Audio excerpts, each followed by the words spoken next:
نحمده ونصلي على رسوله الكريم اما بعد فاعوذ بالله من الشيطان الرجيم بسم الله الرحمن الرحيم رب اشرح لي صدري ويسر لي امري واحلل عقدة من لساني يفقهوا قولي۔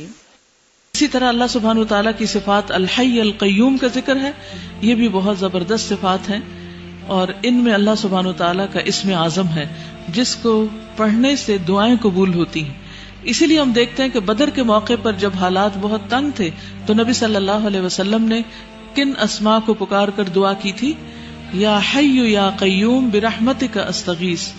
حضرت انس کہتے ہیں میں نبی صلی اللہ علیہ وسلم کے ساتھ تھا کہ ایک آدمی نے دعا کی اور کہا یا بدیع السماوات یا حی یا قیوم انی اسألک، اے آسمان کو عدم سے وجود میں لانے والے، اے زندہ، اے قائم رہنے والے، میں تجھ سے سوال کرتا ہوں، یعنی میں تجھ سے مانگتا ہوں اپنی ضرورت کی چیز۔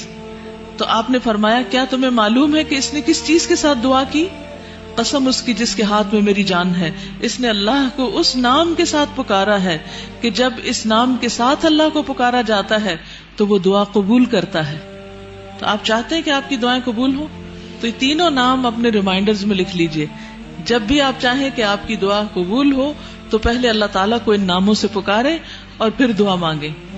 قیامت کے دن جب لوگ جنت میں چلے جائیں گے تو جمعے کے دن اللہ تعالیٰ اعلیٰ علیین سے اپنی کرسی پر نزول فرمائیں گے، پھر اللہ تعالیٰ کرسی کو نور کے ممبروں سے گھیر دیں گے، یعنی کرسی کے ارد گرد کیا ہوں گے؟ نور کے ممبر، نبی آئیں گے یہاں تک کہ اس پر بیٹھ جائیں گے نور کے ممبروں پر، پھر اللہ تعالیٰ ممبروں کو کرسیوں سے گھیریں گے، صدیق اور شہداء آئیں گے یہاں تک کہ وہ ان پر بیٹھ جائیں گے، پھر اللہ تعالیٰ اپنی کرسی پر چڑھیں گے، اس کے ساتھ شہداء اور صدیق بھی چڑھیں گے۔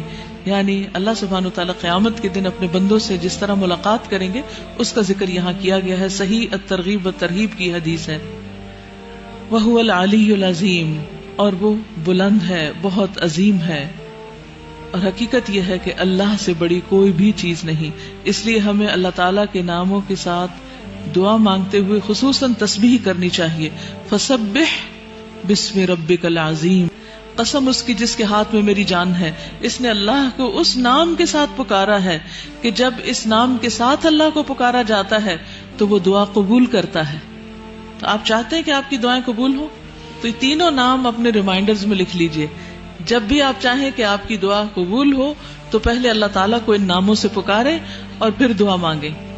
یا حی یا قیوم برحمتک استغیث، یا حی یا قیوم برحمتک استغیث، یا حی یا قیوم برحمتک استغیث، یا حی یا قیوم برحمتک استغیث۔ سبحانک اللہم و بحمدک اشہد ان لا الہ الا انت استغفرک و اتوب الیک۔ السلام علیکم و رحمۃ اللہ وبرکاتہ۔